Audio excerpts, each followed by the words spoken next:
നമ്മൾ നിരന്തരം ചിന്തിക്കുന്ന കാര്യങ്ങൾ നമ്മുടെ ബിലീഫ് സിസ്റ്റത്തിന്റെ ഭാഗമാവുകയും അങ്ങനെ അത് നമ്മുടെ പേഴ്സണാലിറ്റിയുടെ ഭാഗമായി മാറുകയും ചെയ്യുന്നു.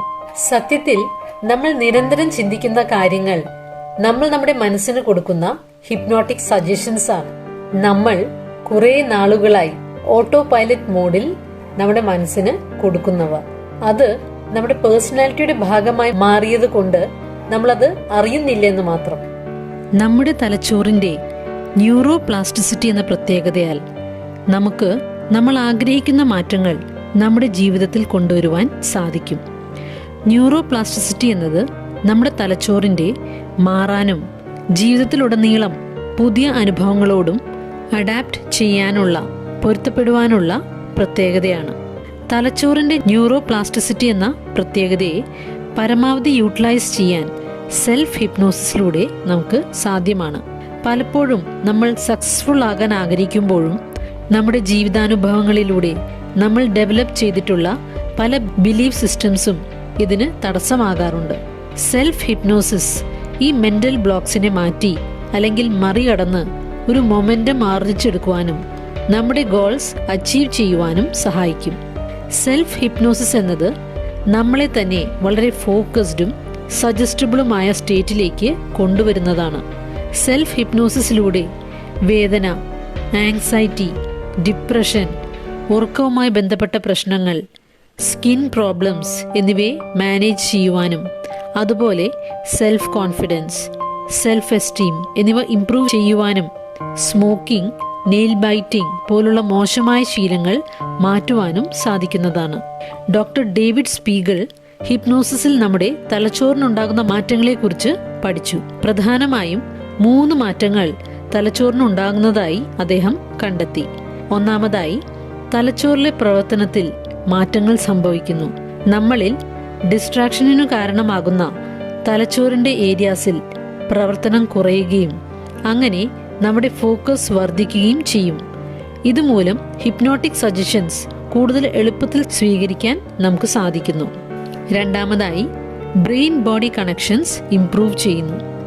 നമ്മുടെ ശരീരവും തലച്ചോറും നിരന്തരം ഒരുമിച്ചാണ് പ്രവർത്തിക്കുന്നത്. അത് നമ്മുടെ പ്രവർത്തനങ്ങളെ, ആക്ഷൻസിനെ നമ്മുടെ ഫീലിംഗ്സിനനുസൃതമായി പരിണമിപ്പിക്കുന്നു. ഈ ബ്രെയിൻ ബോഡി കണക്ഷൻ ഹിപ്നോസിസിലൂടെ കൂടുതൽ ശക്തമാകുന്നു.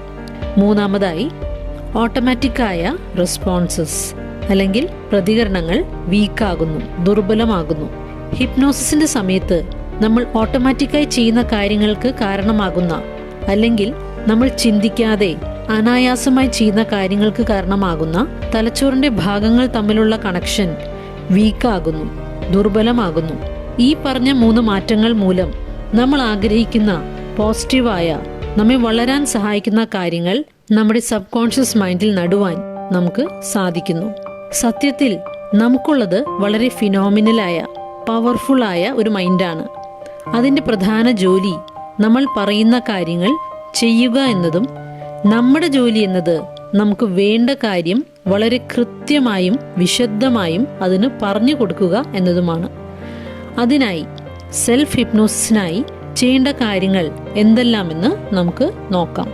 ആദ്യമായി, സ്വസ്ഥമായി റിലാക്സ്ഡായി 2 കൈകളും സെപ്പറേറ്റായി മടിയിൽ വെച്ചുകൊണ്ട് ഇരിക്കാം. അതിനുശേഷം 2 കണ്ണുകളും ഉപയോഗിച്ച് മുകളിലോട്ട് നോക്കാം, പുരികങ്ങളിലേക്ക് നോക്കുന്നത് പോലെ.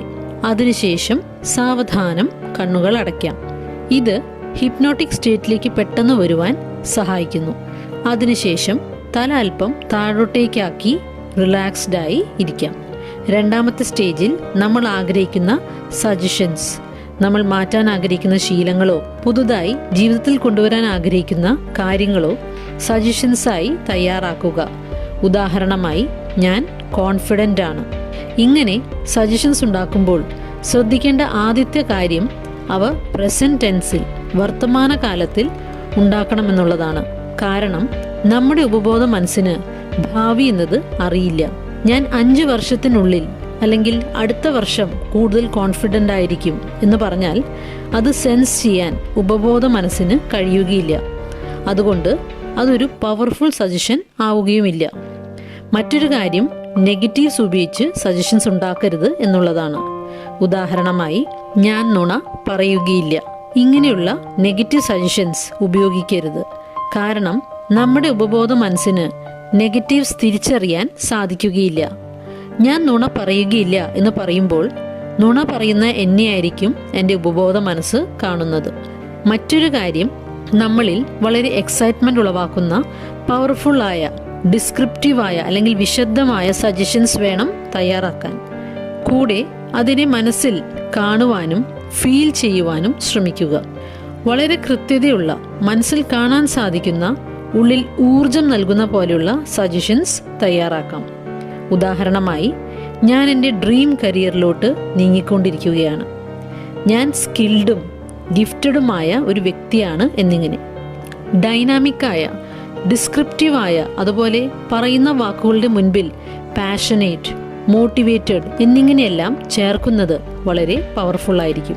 ഇങ്ങനെയുള്ള സജഷൻസ് കുറച്ച് തവണ ഈ ഒരു സമയത്ത് ആവർത്തിക്കാം.